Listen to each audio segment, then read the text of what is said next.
Aha. Okay, so thank you so very much for having me. And this is about research. And I have labeled this Time Traveling Made Easy, or Don't Get Lost in Research. Tips and tricks on staying on target with your research, find historical gems without getting lost in time. So let's make sure I get this right. Perfect. So, first of all, I start off by explaining who I am. So, I'm Scott Bryan. I'm the author of the Foresight Chronicle series, which is a middle grade historical urban fantasy.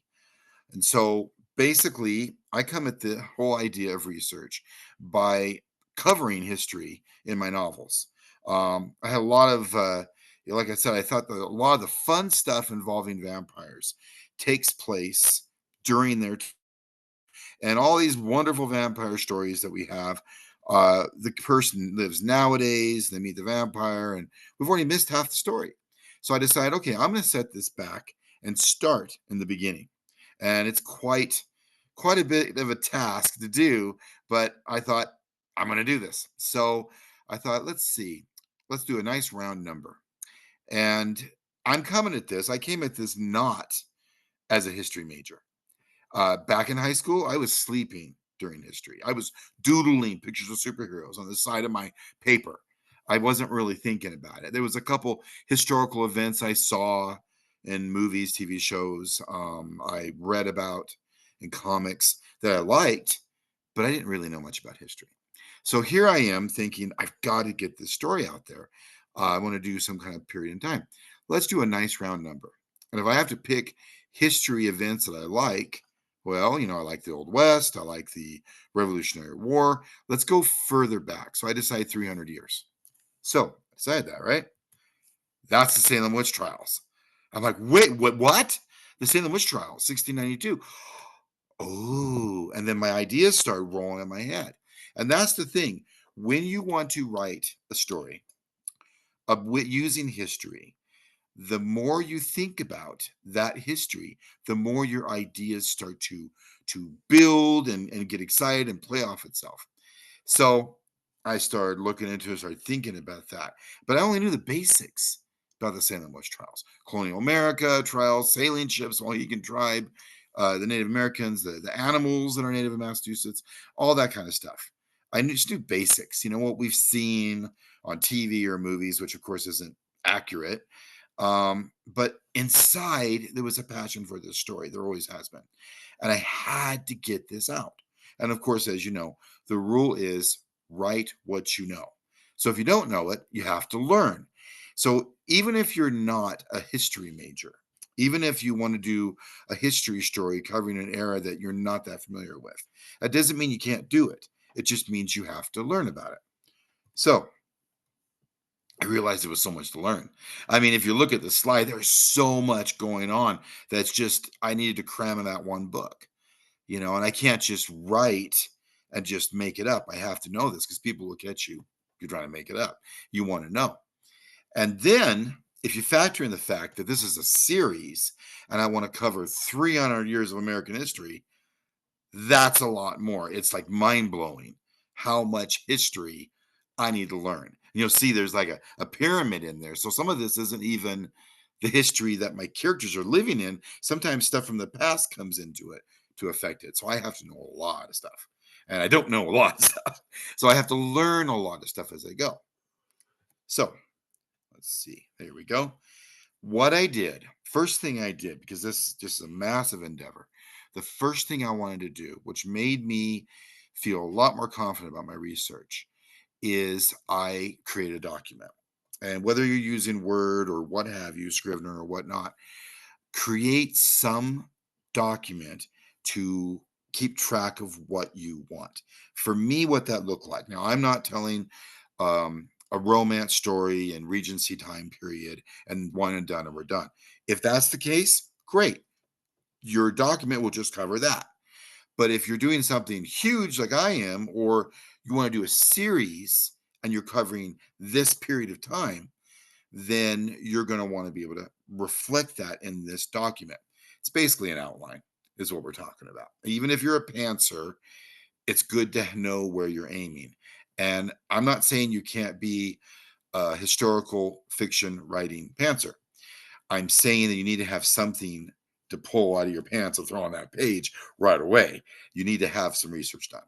So as you see in this slide, I created a document, and it listed in the document in big bold letters the time period, and it became chapter or book titles basically.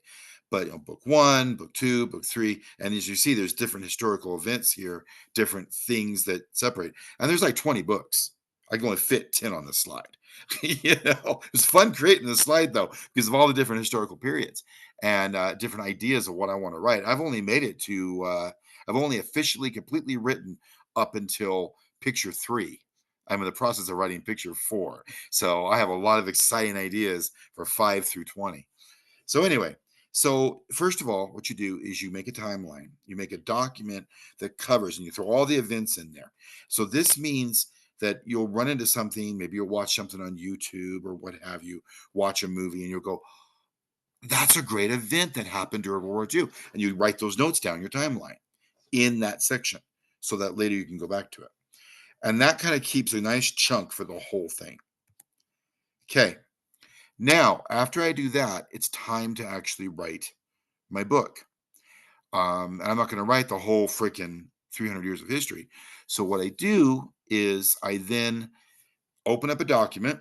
Okay. I open up, for me, I keep some kind of like a previous story, and then I save it as, and I use that as kind of the content. So I have all the formatting ready to go, what have you. You open up your document for this book, and then I put in those things from my timeline into the various chapters where they're going to fall into place. A good example of that is seen in this slide here.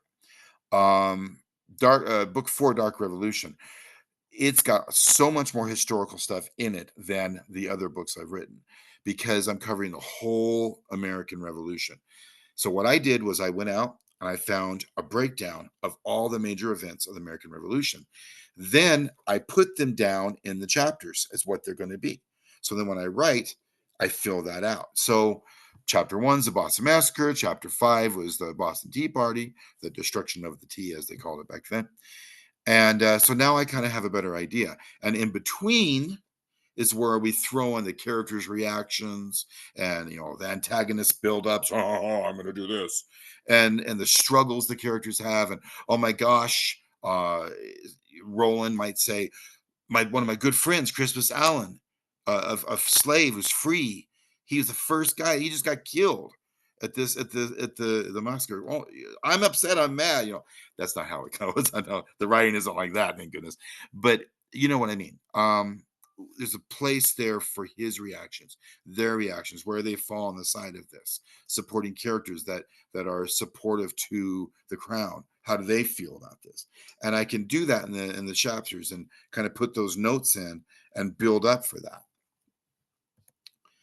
So another kind of example is as you then kind of focus down to one chapter, and it breaks it down to just what you want to do. So like in my third book, I needed to learn about Egypt, even though it wasn't taking place in ancient Egypt. It took place in Egypt 1753, and I needed to know about those things that are there. So I started learning that. You write down just what you need. You research just what you need for that chapter. Hey, So it's a little Scott, more manageable. Yeah. I had a question. So, how do you not get bogged down by like, how do you know what's too much research and what isn't enough, sort of thing? Because I feel like I get overwhelmed, right? So, it's like, it how do I know what's, that's a great question. Well, here's the thing. What you have to do is constantly stay focused on what you're trying to accomplish with your story. So, series, story, chapter. You break it down to the chapter, so you don't get bogged down. So, for instance, if you're just covering, like, if your characters take place in a particular time period, a particular setting, that's great for the whole book. But in this chapter, I want my characters to discover this event. So then when you go out and you do your research, and we're going to kind of repeat as I go through these slides, but as you're doing your research, You research exactly what you need to know for this chapter. That does not mean that you don't have a plan for where you want to go with your characters and so on. But for this research, you don't get bogged down. You look at just that. So, for instance, like with this, going off this, what I have there on the slide, I needed my characters in that book to do basically a scavenger hunt around the world. And it was taking place in 1753 because eventually they're going to wind up in Philadelphia as Franklin's got his little kite in a lightning storm. So I wanted to have them go around the world. So when I was doing the two chapters that involved Egypt, where they go, I didn't need to worry about anything else. I was going to focus on the Great Wall of China for that chapter or the Brazilian rainforest for that chapter, just Egypt. Okay, well, for me, I wanted to make it easy. I didn't cover Cairo. If I had to cover Cairo, I would have looked at Cairo. I wanted to just cover a pyramid. I picked a pyramid.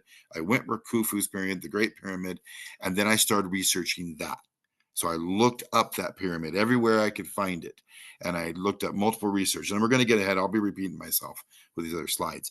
But I focused on that. So the characters are gonna, now I know, like, what does their pyramid, what does it look like, what's the front door look like, stuff like that. What's this, on the bottom right we have what it really looks like on the inside as you're going up inside.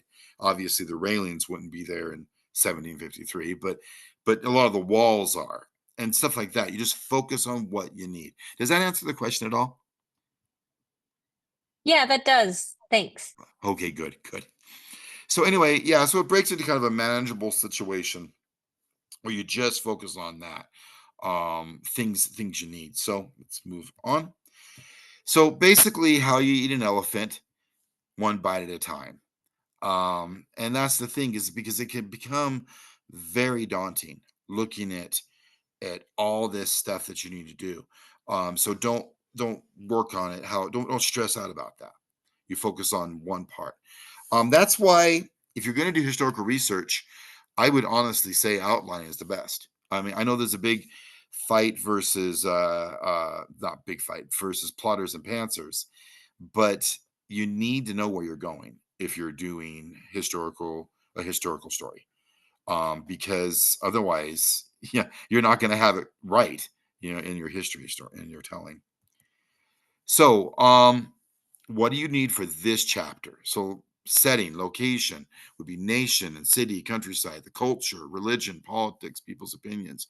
Current events is major historical events and everything it brings to the setting, such as war, peacetime. But don't let all of that overwhelm you. Okay. Some of these things, you're going to need to know will be good for the full story, like nation, city, countryside, the different things. This is my setting. This is where I'm at. That would also fit for the religion of the people. You're doing a story about the Amish in the 1800s or what have you, the saints as they cross the plains, what have you. You have all that stuff. That's not going to change as you go through, unless your character, you'd like to be do a story where your character's traveling and you're going to go and cover different locations, different settings, different religions, different cultures. Then again, save that for the other chapters and focus on right here. I mean, say you want to do a story off the top of my head. Say you want to do a romantic fiction in the church, for instance. You're going to pitch it at story makers, and let's say you have this gal who's traveling on a handcart, and let's say that she and a British saint decide to somehow get away from that and wind up on the Brooklyn ship or something, and then they travel somewhere else. Now you're going to change your setting, and then you would change the some of that research. You do more research then, but you don't need to worry about researching the Brooklyn ship until you get to that part. You focus on where you're at. And yeah, just stay on target with that. So, and please, if you have any more questions, guys, please feel free, jump on in and ask, because you know. So anyway, by doing this, you not only are you just focusing on this one section of what you need to know, it gives you all kinds of interesting things. It's one of the kind of fun things about historical research that I have such a fun time with. When I was writing the first book, one thing I like to do, and I want to do in my series, is I want to show the plight of various people through history. I want to cover the struggles that all the different people have done that have made America what it is. So I wanted to teach kids as they're reading these books about the Native Americans of the time. So, well, what's a tribe in Massachusetts? The Mohicans. I've never read Last of the Mohicans, but I wanted to know about them. And so I was looking into them and researching them for the next couple chapters. I did a little bit of their look and stuff for when the main characters are going through the town and they see a couple. But now I wanted to cover them, their wigwams and who they are and their culture. So I started looking at that. I started going to various research places online and books and whatnot to find out about the Mohicans, just enough. Okay, where do they live? How do they live in that time? What are they dressed like? What's some of their culture of like warriors and stuff? Just some stuff that I need to deal with on this story, on this scene, on what's going to happen. And I come to find out they like a lot of other races and cultures, I guess I should say, have their own belief systems about little people. Believe it or not, they had this little belief system of these little people called, and I always butcher this, Maka'awasug. Anyway, they believed that these little beings would help him out, and I'm just like, wait a minute, and they give these little thank you baskets for them, for the beans. They put these little baskets out to say thank you, and that's what their belief systems. That's what they have. I don't know if they believe the people now in modern culture, but back then they did. I lived in Hawaii for 3 years as a child, and there were people who still believed in the Metahuni, another set of little people. I guess leprechauns aren't the only ones out there that everybody believes in, or used to believe in, or what have you. So here I was, and it fit the story. How perfect this history I never even knew about. It's like, well, wait a minute. What if the beings that are saving them are actually my child vampires? So now we have a reader who'll be reading this and they'll see the mention, and characters go, why are they leaving us these baskets and all this stuff? And then they may go to school or something and learn that and go, it is fiction, right? And that's the kind of fun stuff. As you're doing this, you find out, my point is, you find out little things in history that will add to your story, that will add for your characters, for good or for bad, and will help prolong the story, keep it going. So it's really great when these little hidden gems happen. Just remember, and this kind of goes back to what you were asking, Elizabeth, don't get lost in everything. You don't have to, you're not really going through and showing everything exactly perfectly, because you don't want to get lost in description. It's still show versus tell. It's still a novel you're writing. Um, I hardly ever touch on clothing. I'm showing this for fun here. I I hardly ever really go into it. I only touch on clothing when it's either important to the story or me as the author. I would like to kind of show a little bit of history through the clothing. In my fourth book right now, as I'm writing, there is a scene where these werewolves knock Roland's tri-corner hat off to show, hey, he's wearing a tri-corner hat. He wants to wear this hat. They just like they wore in the Revolution. You better darn well believe I'm excited about eventually getting to the point where I can cover the 1950s, because Roland is going to have a leather jacket. He's going to have the greased up hair. Annabelle's going to have a poodle skirt, but instead of the poodle, it's going to be a bat. I'm going there. It's going to be so fun. Doing the sock hop and dancing around till the aliens invade. It's going to be a blast. So sometimes you do close, but you kind of try to not get too bogged down with it. I'm writing middle grade, as you know, by watching anything that covers the Salem witch trials. They always go thee, thou. I don't do that. I have the kids talk in a kind of a generic modern dialogue, but they don't use modern words. They don't use modern expressions.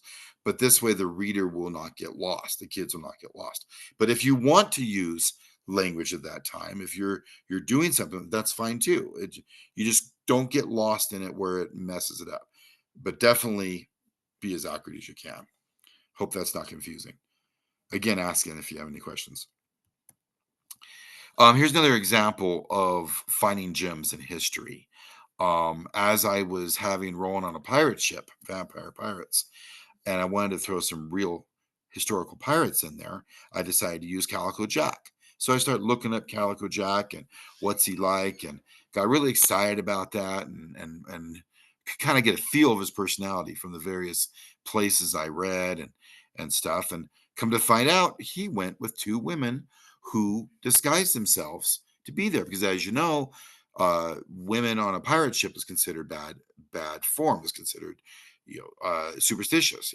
Shame on them. They're idiot men. What do they know? Well, come to find out, Mary Read and Anne Bonny exist, and they're both women that disguised themselves, and they had various reasons to be there, and so that added to the story, another gem. And of course, Roland being a clueless and having enhanced senses, he can tell if someone is male or female. He opens his big old mouth and gets himself in trouble because you do not want to reveal Mary Read. She's gonna be pissed off at you. So anyway, again, it added for story, it added for more fun to the chapter, could build chapters out of that and more to do with that. So now here's the big question. Where do you research? How do you travel through time?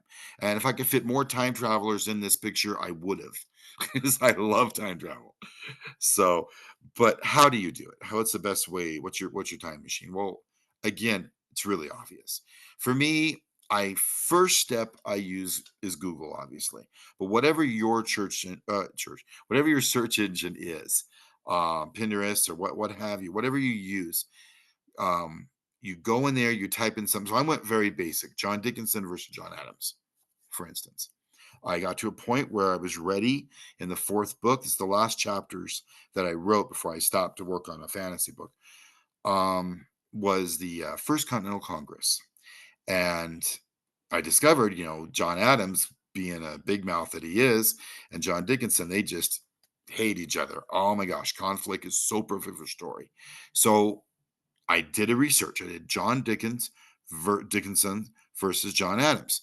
It pops up. They have this little AI overview, which I'm not going to take that as perfect gospel, obviously. Gives me kind of an idea. And I start searching, and I'd watch videos on it. I would maybe get magazines or books. But for just some basic stuff, I wouldn't go out and buy 1,000 things, but I would definitely get what's available to you. And it's not just like Wikipedia, obviously. You need to do research on multiple sites, multiple places for what you're writing to make sure that you have more than one thing to look at on this. But basically, you kind of keep it tight too. You, like for me, I would do maybe three different sites. I would find that they all agree on this scene, on what I want to show. So then I would start writing after I know the area I'm writing. I describe the setting a little bit. My characters are catching some of the things that we know are in that location and what they're there.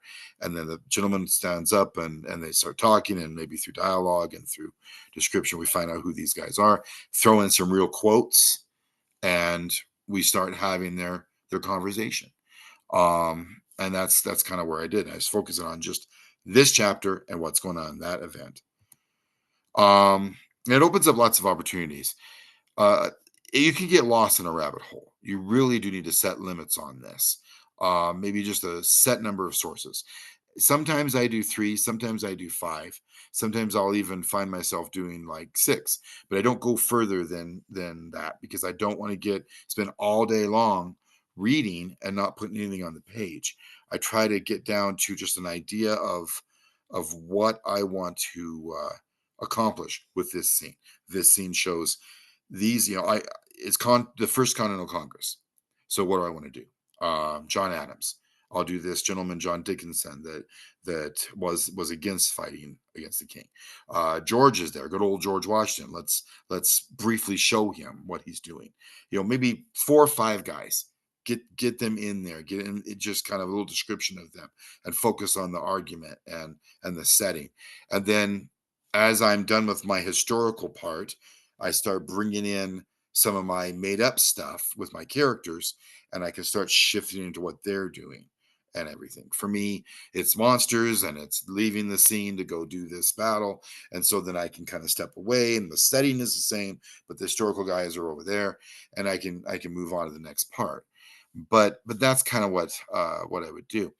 Now, right here, save your research. Definitely save your research. It's really, really important because what you want to do, so if you're doing a lot of this research online with your computer, you need to save it. And how you do that is you print it to PDF if you can, and you keep that saved in a folder somewhere. The reason why is because it can come back to bite you if you don't. And you want to make sure you have it. Now, me, I'm super paranoid about saving things. I am always saving things electronically. And the reason for that is I'm a CAD drafter. I draw various pipelines and electrical things and stuff for a real job. For I'd love to be a writer for a real job, but this is what I do to pay the bills. And one time I worked for the government and I was out in the middle of nowhere. Everybody was. We had trailers out there. We were destroying chemical weapons and stuff from World War One. And a big old rock truck drove over the computer line, the power line, and boop, all my work was gone for the last day. All these drawings and things I did, I had to redo it. I get so paranoid about that. So everything I have, I save. And thankfully, that whole story happened before I started writing Annabelle. Because when I started doing my Salem Witch Trials research, I start saving it and looking at it and putting it in a folder called marked research. So that way I'd have it later. So in later revisions, I can go through and maybe hone it more.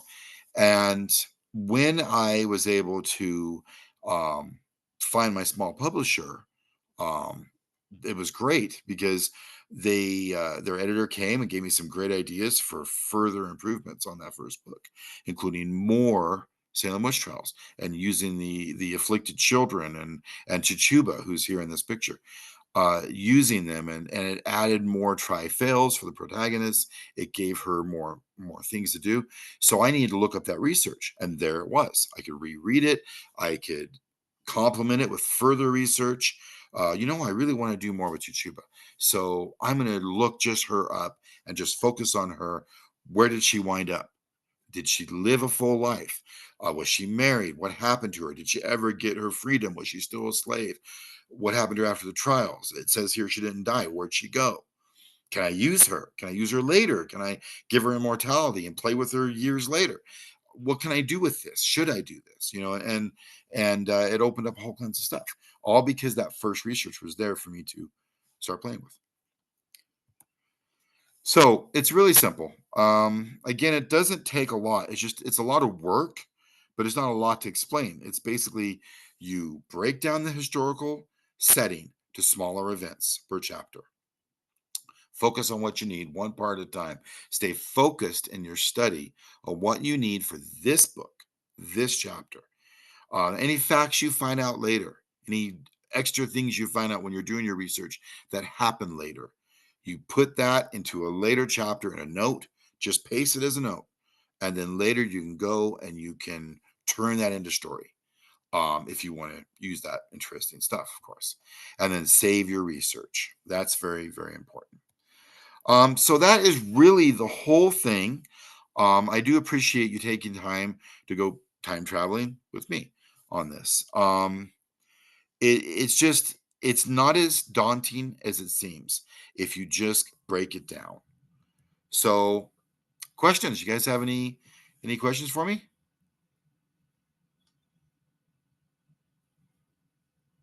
Hello? No, I don't have any questions. Shelby, did you? I think the one question I had is that what uh if you're planning on writing something in a certain time period, what would be the best things to avoid just to be safe, because there's a lot of issues that can come from certain time periods. Right, right.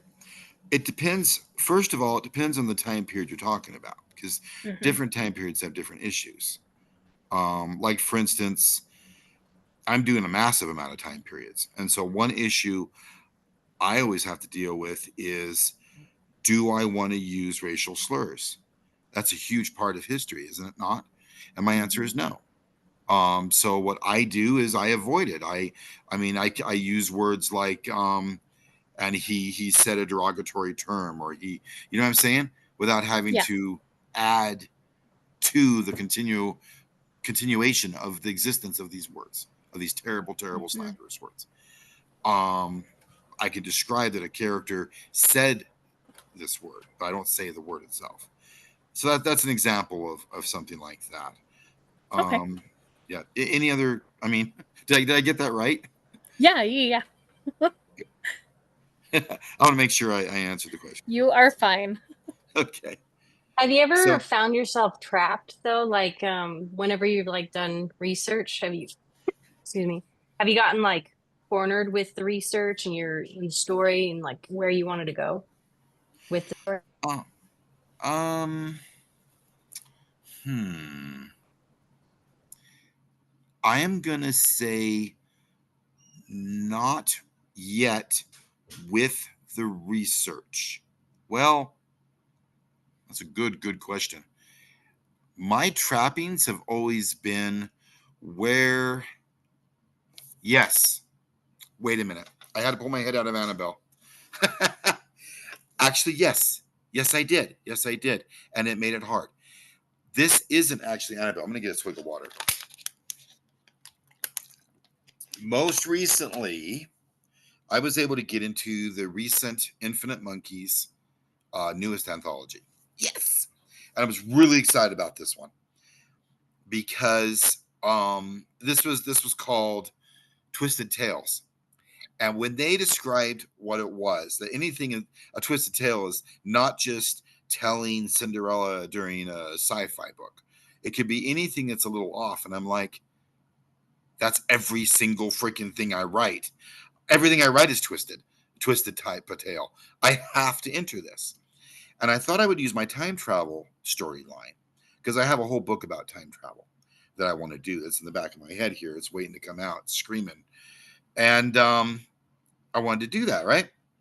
So I thought I would do this. It would be a short story, and it would just cover this kid, this think Aladdin and a boob with a time travel device, and he wants to go from world to world, from era to era to era. Well, he goes from era to era to era because he is thinking, since his father is a time traveler who's invented time travel, he's going to use a prototype device and go basically back to when something was around, some kind of thing that could be worth something, like Cleopatra's necklace. Where was the last time it was seen? He would go back in time and he would bury it somewhere else from where it was originally discovered, so that he could then discover it and he could get the money from it. See, real great scheme. So he goes and does this, and hilarity ensues because he goes from one thing to another, kind of like an Indiana Jones thing, where he's running and running. And he hits the device and it messes up, and now he's in the middle of the Alamo. When things are really getting real, and boom, he's in the dinosaurs. Here comes the T-Rex, and boom, he's on the Hindenburg, and it's all this mess. So what I had to do was all this research to one freaking ongoing scene. It's like, and it was insane. It was freaking insane. And that's what happened, what you just asked, because it happened at the very beginning. Because he's supposed to get a necklace on a table next to Cleopatra's bed. Did she have a table? Did she have a bed?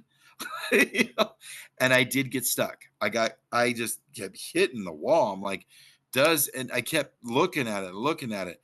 What I wound up doing, I found out that she did have a bed chamber and stuff, and it was underwater. But it didn't give me a whole lot. So then I had to take some educated guesses, and I had to be careful with some of the words. I did some research on I couldn't just say, well, could I say nightstand? Was a necklace on the nightstand? Could I say that? Uh, Different things, and I kind of pushed myself through it.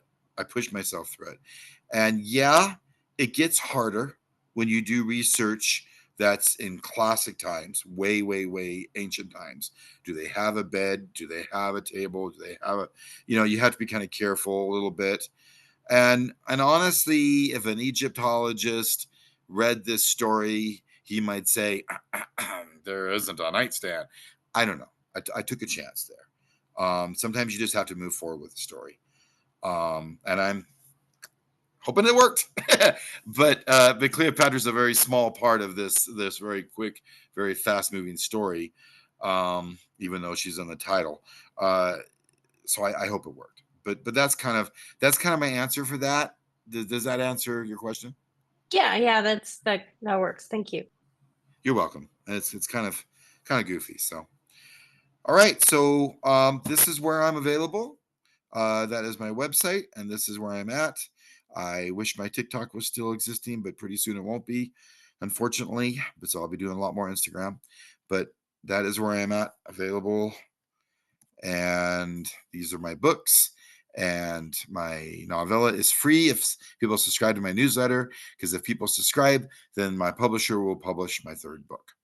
So, because he would like to have people there at the book launch. So, that is everything. We're kind of, it went longer. I guess it was more questions last time when I first recorded, but that's, yeah, no, it's fine.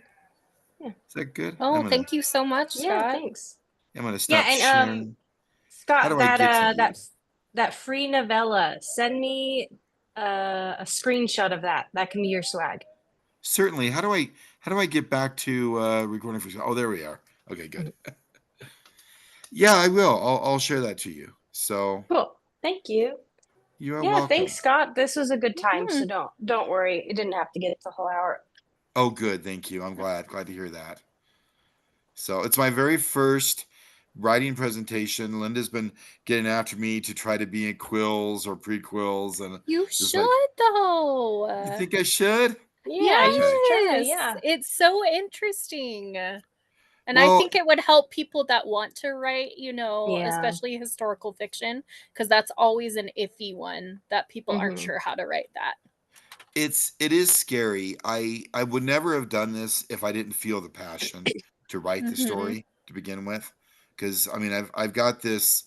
I found out as I was walking my dogs when I first started writing the first book that I have this passion because I didn't have much of a childhood, and Annabelle didn't have much of a childhood, and so there's a correlation there. And I want to get her story out there so other kids can learn from her courage when they face problems. And so it was the passion that got me to keep going, because it's quite a That's mountain to have great, to study. though. I love that so much. Yep. Well, thank you so much, guys. Yeah, thank Yeah. you. I'm glad I invited you. Thanks. Yeah, I'm glad